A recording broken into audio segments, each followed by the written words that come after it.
College London Yeah. in UK, and he did the postdoc in German Cancer Center in Heidelberg, and second postdoc Weizmann Institute, Israel.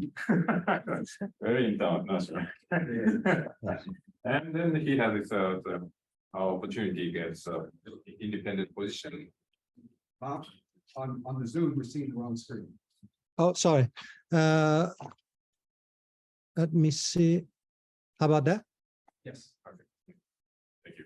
So, and he had a position here in OIST from 2019 to the present. Last year, he had a very fantastic, symposium in Okinawa. He invited Hirokawa and me, and so we enjoyed going to the beach and so fun. Every night it's a big party. Okay, so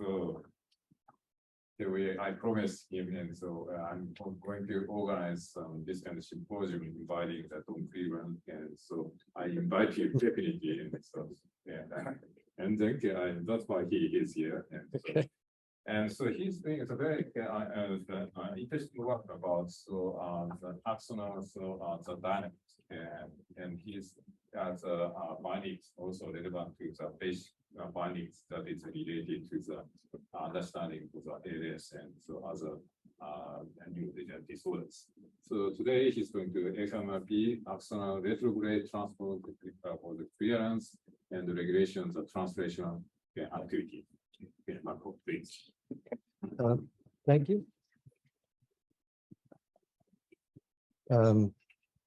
I'd like to start thanking Professor Okano for the invitation. Yeah, it's good to be here. I've never been in Keio University. It's the first time. It's a wonderful place. So as it was mentioned, I started in Okinawa about 3 years ago in 2020, just when COVID started. Hopefully it's just a coincidence. But I'm just going to present today to you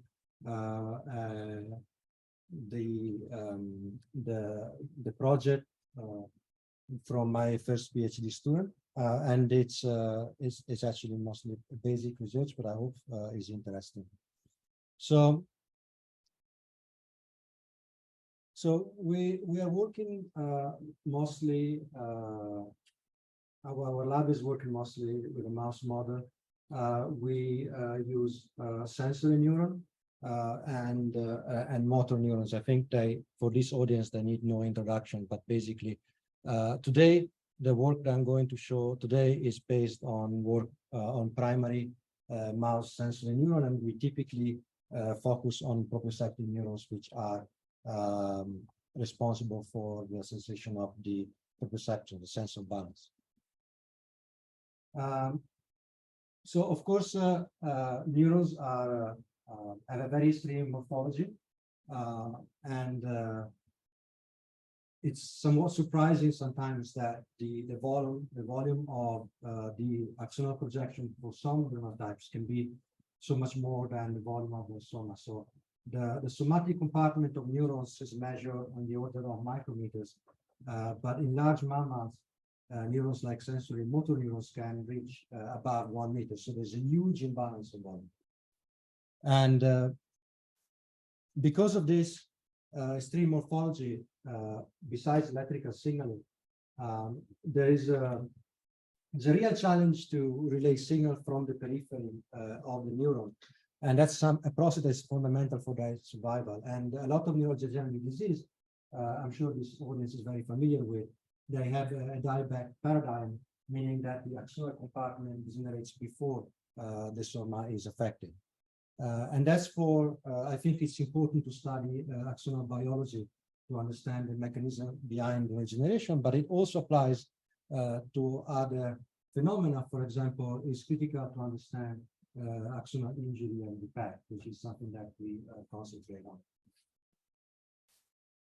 So the phenomena that I'm going to talk to you today has to do with the intercellular transport. Of course, there is peripheral signaling, that is electrical signaling in calcium waves in neurons, but there is also much slower signal that is measured in the range of 1 to 2, 3 micrometers per second that is carried by molecular motor.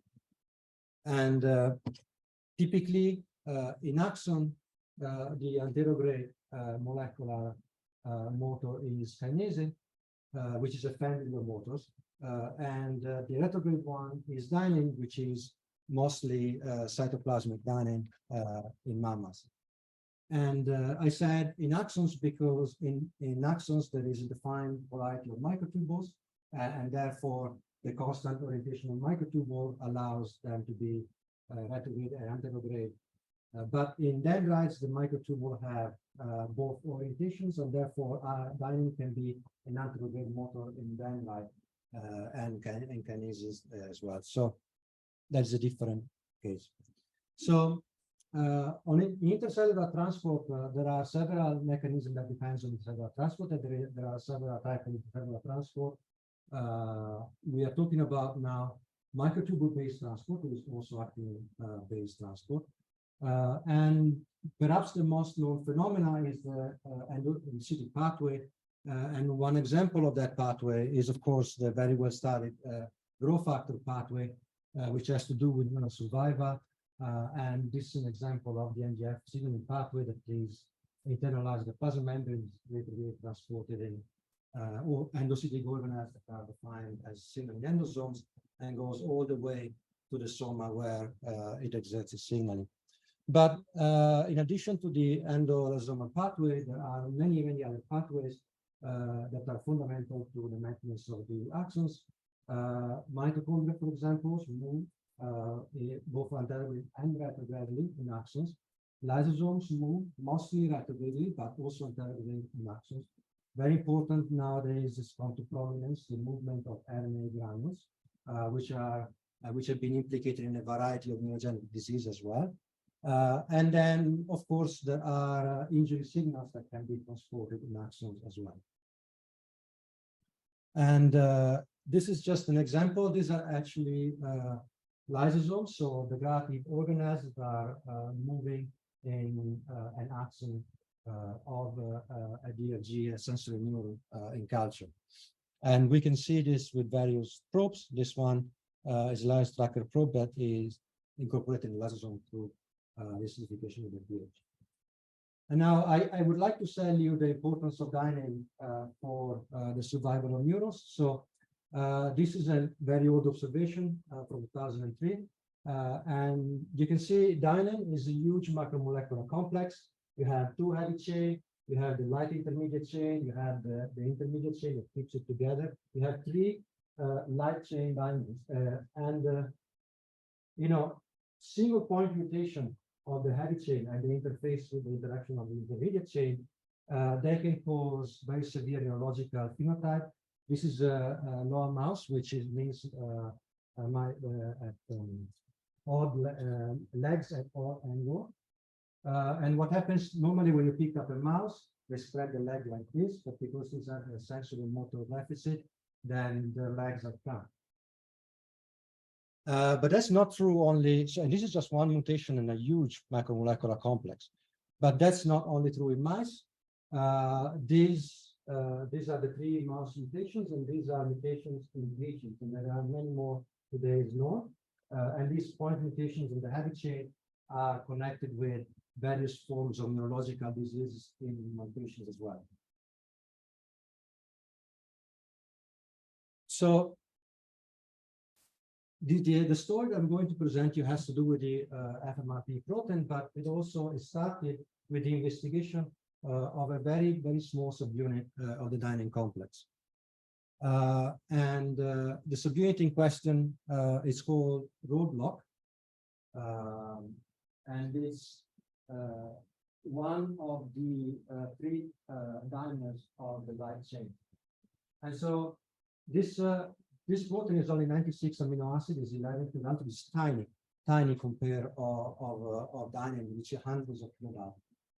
It's called roadblock because it was originally observed in Drosophila and spina Drosophila, and that what it caused axonal swelling that were believed to be caused by the blockage of transport. That's why it's called roadblock. We happen to have a mouse model. This is a full knockout model for the deletion of the roadblock protein. Unfortunately, if you delete the roadblock protein from entire tissue, the mouse is never born.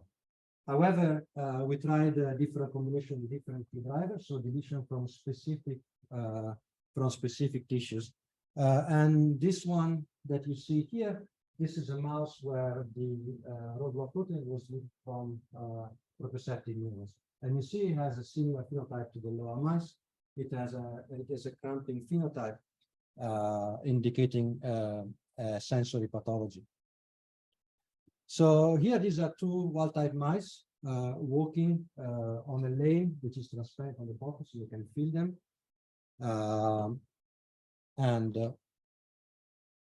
You can see how they walk just fine, coordinating the hind limbs and the forelimbs. And when we delete the roadblock from the proprioceptive neurons, you can see that now the mice can still walk, they still have motor function, but then the sense of balance is completely impaired.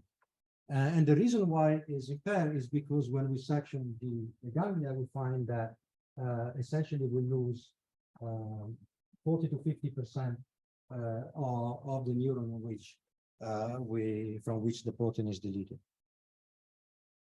So why that's the case? After a variety of investigation, we found out that what we believe is the root cause of the problem is an impairment in the transport of lysosome. And so what are you looking at here? These are chymographs, which are projection of essentially a transport movie of a single axon. When the single axon is taken, and each time frame is projected underneath the other one.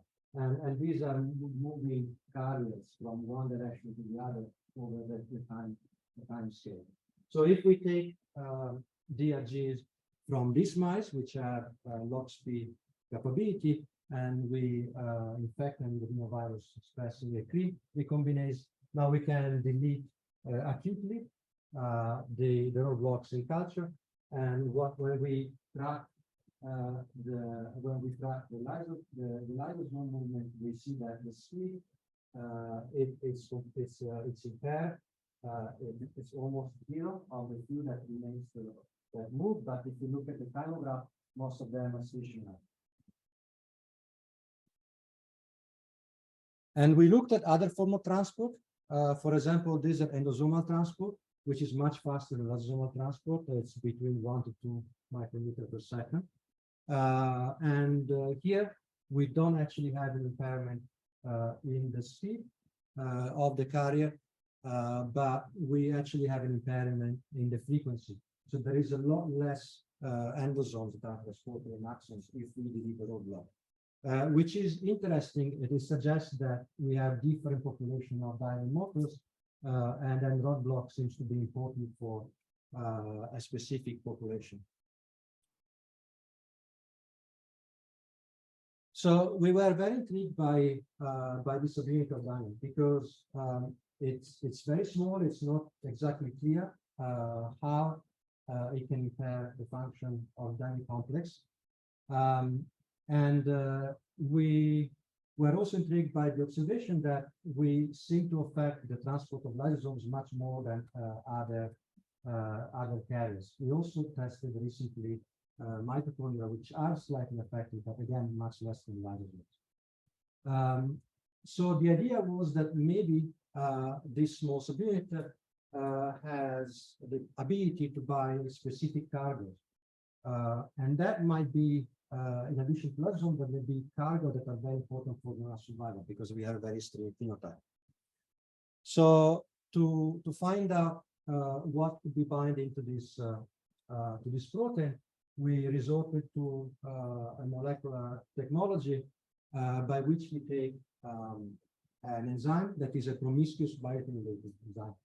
So what this means is this is an exogenous enzyme that will attach a molecule of biotin to any protein that gets into 10 nanometer proximity radius, which we would consider an interactor. And the advantage of this system is that this biotin is then covalently attached, and then we can pull down the interactors and identify them by mass spectrometry. And unlike normal pull down, we don't have to be super careful with the detergents and the other conditioners we use to the pull down to preserve the complex. In this case, it's permanently tagged, so we can be very harsh in the pigment and we can identify more protein. So we would fuse this promiscuous biotin relation to our subunit of Dynein. We would express it in the neurons. We will give biotin and basically biotinylate everything that comes into a 10 nanometers from this Dynein, and then perform mass spectrometry and hope to identify interactors. So the crucial point in this is to make sure that our construct, because we attach something to a protein that is already quite small, has to be integrated in the very core of the Dynein complex. So the danger is that the recombinant protein that we put will basically prevent the integration to the Dynein complex as a whole. So we tested fusion on the end, so at the two ends of the protein, on the end and the C terminus of the roadblock protein, our miniturboathletic enzyme. And actually, we find that if we attach anything at the C terminus of this protein, it doesn't get integrated in the Dynein complex anymore. So this is an IP of the Dynein complex and you can see that essentially only the construct with the N terminal is integrated in the complex, which is interesting information in itself. It suggests that the C terminal is important for this interaction. We also looked at super resolution. We found that our construct colocalized with the heavy chain in axons in basically what seems to be like microtubule tracks, as opposed to the enzyme by itself, which is diffused cytosolically in axon. And we also used the proximity ligation assay, which basically you have two primary antibody and two secondary antibody with a DNA loop that you can ligate. And then you amplify it and integrating nucleotides which are fluorescent. And what you can visualize are basically interaction between two proteins that you have primary antibody for. So if we look for interaction between the roadblock 1 and Dynein, we can see that our construct, visual construct here has a lot of interactions both in the cell body and in the axon, but our negative control and our enzyme by itself doesn't, as we expected. And of course, if we express it in neurons, then we can give the biotin, and you can see there is a cloud of biotin relation here because those are all the interactors between biotin relation between this time. So what we can do, we can then just do biochemistry on this, pull down all the biotin interactors, and then do perform mass spectrometry. And this is the result of the mass spectrometry. And of course, we have a lot of candidates. We have the usual sort of pathway that we were expecting, including the protein transport, the cellular transport, the localization, and physical transport. Very interesting, we have a lot that has to do with RNA binding and RNA translation, which I wasn't necessarily expecting.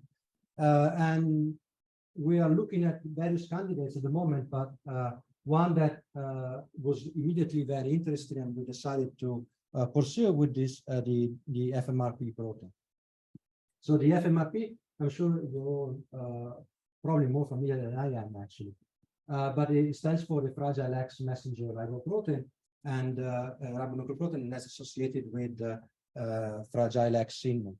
And in a nutshell, is an RNA binding protein that it's thought to be a negative regulator of protein translation, even though it seems that it can also be an activator. It has many other functions, including controlling RNA stability, and it also has the ability to control RNA transport and RNA granule transport. And if you look at the type of RNA that are typically associated with the FMRP, it's very interesting. You have transcription factors, chromatin modulator, but you have also cytoskeletal modulators and microtubule associated protein, metabolic regulator, a cell signaling protein. Of course, it has a big role at the synapse, and one of the most known role of FMRP, which has to do with the glutamatergic stimulation. And one of the most known interactors, mRNA that is regulated by FMRP, is the microtubule associated protein 1B, which is well-known interactor. And so there was a paper, we looked for literature that described the interaction between FMRP and Dynein, which was quite surprising to me.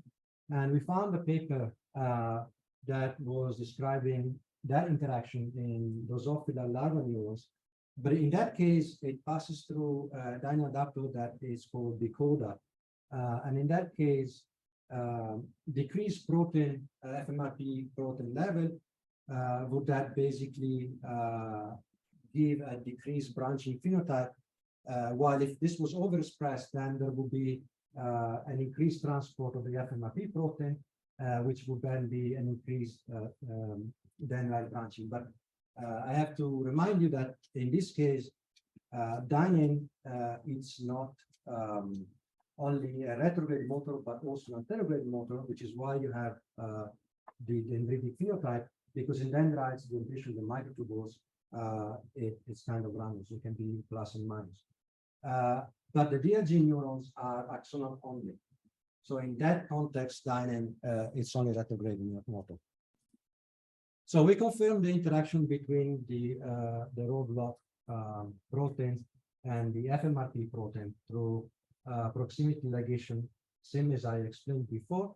And you can see that compared to the control, you have a lot of interaction, and especially you have a lot of interaction in axon, which was quite surprising.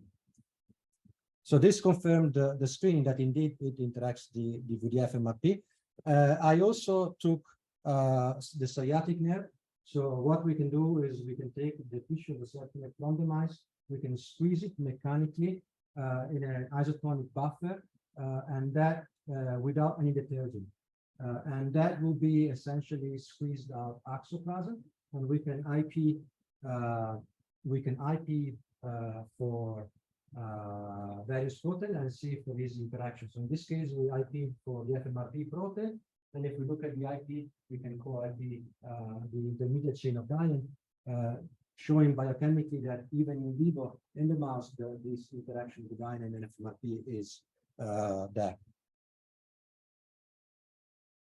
And finally, we also checked whether that interaction depends on the roadblock. So what we did is we took an antibody against the heavy chain with the proximity ligation, and we checked the proximity ligation between the heavy chain and the FMRP protein. And so under normal condition in the SH control, we had a lot of interaction, as I already showed you, between the heavy chain of Dynein. I previously shown the intermediate chain of Dynein as well, and there's a lot of interaction in maximum cell wall. But if we knock down, if we genetically deplete the roadblock, this small subunit of Dynein, then we lose a lot of this interaction, and it's quantified that both in axon and in the soma, suggesting that the roadblock mediates the recruitment of the FMRP protein on Dynein, or that's what we think. This I quite like. So it's direct imaging in neurons of the motility of the FMRP protein. So these are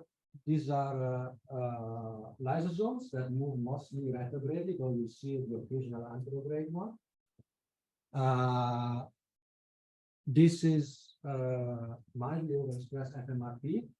You see that it's mostly retrograde in this case. And what was very interesting to us is that there's almost perfect localization, very striking localization between lysosomes and FMRP, which wasn't immediately obvious to us that would be the case. So was quite interesting to me to see a degree of colocalization between these two organelles. And so the FMRP retrograde trafficking, to my knowledge, this is the first time being characterized, at least in this kind of neurons.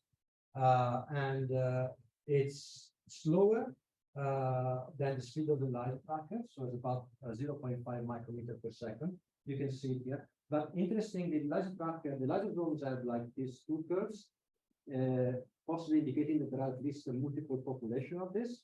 So you can see like a Gaussian here, that would be one population, and this is another population. But the FMRP protein seems to be like a very defined peak. So there's probably one population maybe associated with one population of moving lysosomes only. And if we deplete, if we knock down the roadblock protein, then we impair this trafficking. So I hope you can see here this untreated neuron. This is a control for transfecting and side control in a relevant sequence. This is the knockdown for the roadblock protein. And you see that lysosomes are affected as this side, but also the FMRP trafficking is blocked. And the outcome of this block, so you can see also quantified here, you can see that the speed, the frequency of the FMRP carriers, the speed and the speed, both average and instantaneous speed is very, it's affected drastically if we knock down the roadblock. So these are FMRP carriers. And the functional consequences of this is that if you look at the axons now of the neurons where where roadblock 1 is depleted, then you see huge accumulation of axonal swelling with the FMRP protein. You can see that there's a lot more of them. They're much bigger in area as well. So it's more and bigger. And that's true also for the soma. You see, if we knock down the roadblock, you see a lot of aggregates of that FMRP.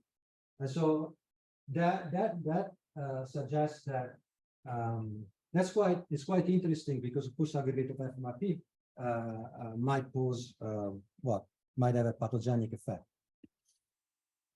So one of the interesting things, so we were looking when we designed the viral mediated sRNA, we designed several sequences, and one of the sequences worked better than the other. Indeed, if we use both sRNA, so this is the least efficient, this is the most efficient.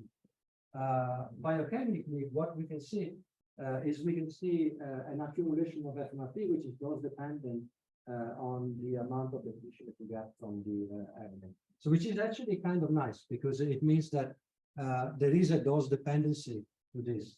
So the more we deplete, the more we get accumulation. And we try to figure out whether that, because FMRP is actually mostly known to be cleared by ubiquitination. So we were expecting proteasomal degradation, but and indeed in the sensory neuron we have, if we use proteasomal inhibitors, we have accumulation of the FMRP, and if we use lysosomal inhibitors, we also have accumulation of FMRP, which I was quite surprised about, because I thought that this would be the most likely, the most prominent phenomena. So, but interestingly, this effect is completely lost if we knock down the roadblock. So we are already at full capacity. We have already saturated the degradative pathway. In that case, we don't seem to get any further accumulation. So just to we wanted to just get a little bit more into the functional data. And so the biggest, one of the most known mRNA that is regulated by FMRP is the MAP1B. And there was, there are several papers on the issue, of course, but one specifically, they were looking at primary sensory neurons, so it's the same system, and they showed, because most of the data that we have actually is on dendrite in terms of FMRP capacity of regulating mRNA. In this paper, they showed that it binds and is able to localize interogradely both MAP1B and calmodulin-1 RNA.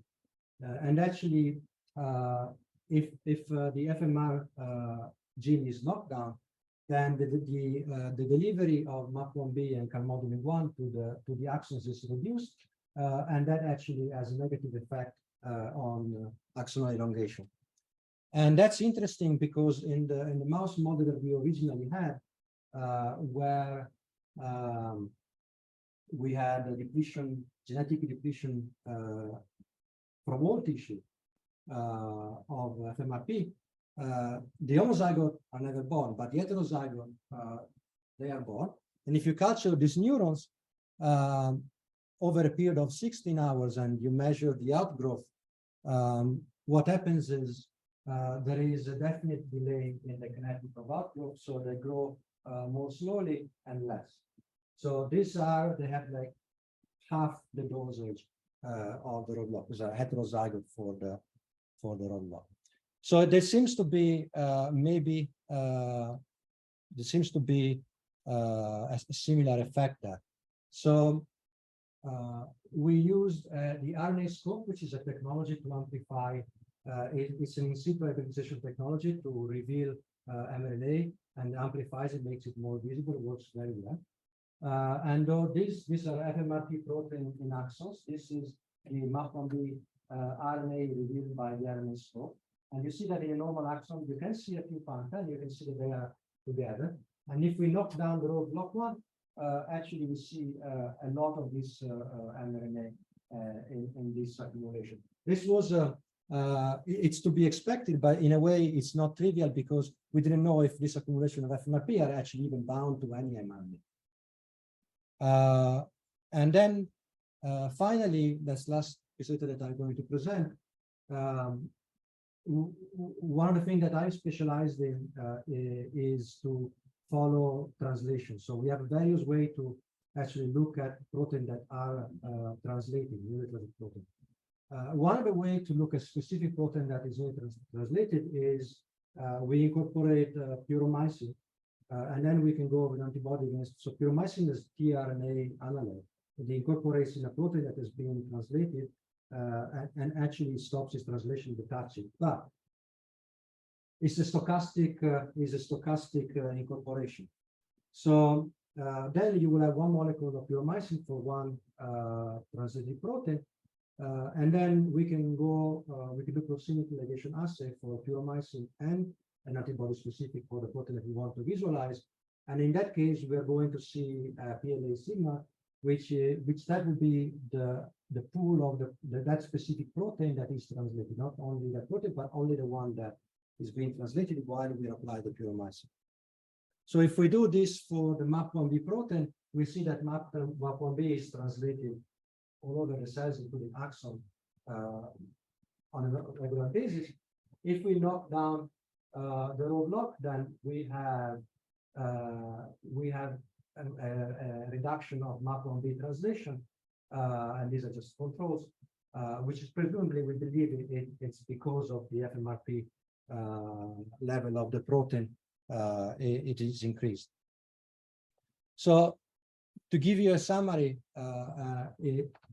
I'll just show you that the roadblock 1 is essential for primary adult neural survival and the survival of mice in general. We found that FMRP protein is a direct interactor of the roadblock 1 and dynein, and is transported in axons. And then axonal defect of FMRP transport results in accumulation of FMRP granules, and that we believe that these granules they trap the associated mRNA and they prevent them from being translated. And that's, we believe it brings a toxicity for the lack of translation of this mRNA. Specifically, we show one where we show that the MAP1 RNA is trapped in this granules and this translation is decreased. And yeah, this is my group at OIST, which started 3 years ago, as I said. And this is Sarah, the student who is about to graduate. She is the one that performs what is all the work I presented now. And yes, I would like to also thank our collaborator Keio and Jibo, and also, of course, the Japan Society for Promotional Science for support. Thank you so much.